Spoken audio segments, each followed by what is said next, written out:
Hai, Assalamualaikum. Nama saya Mahathir bin Abdul Rafa.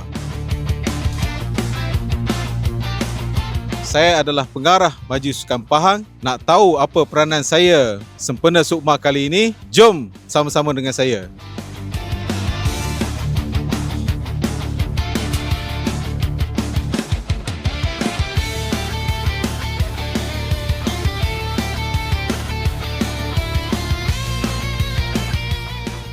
Baik, peranan utama saya di sini menjelang persiapan Sukma tahun 2026 adalah memastikan persiapan Sukma tahun ini berjalan dengan lancar dan sistematik. Antara aspek penekanan yang harus ditekankan ialah kejurulatihan, fasiliti latihan, kebajikan atlet dan juga pengurusan logistik.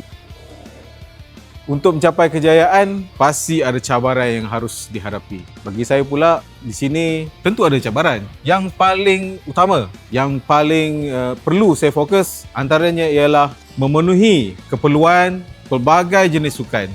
Kita tahun ni, kita masuk 37 sukan Sukma Selangor. Semua sukan kita masuk. Jadi saya harus menyelaras dengan secara sistematik semua keperluan sukan tadi. Dari segi aspek kecergasan atlet, mengelakkan kecederaan, keperluan barangan dan sebagainya.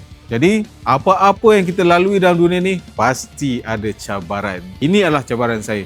Tapi insyaAllah, setakat ini saya akan berusaha bersungguh-sungguh menyelesaikan setiap cabaran dan isu yang timbul di Majlis Sukan Pahang. Nak memastikan kemenangan yang cemerlang dan gemilang untuk Pahang nanti. Check it out.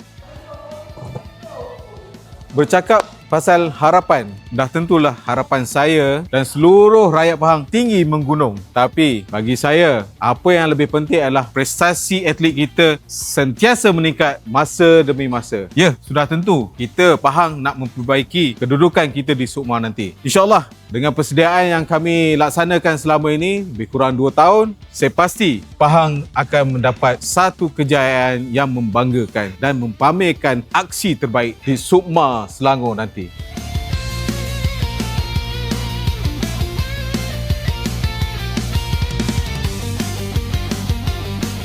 Jumpa kami sebagai juara di Sukma Selangor 2026. Elephant! Elephant! Elephant!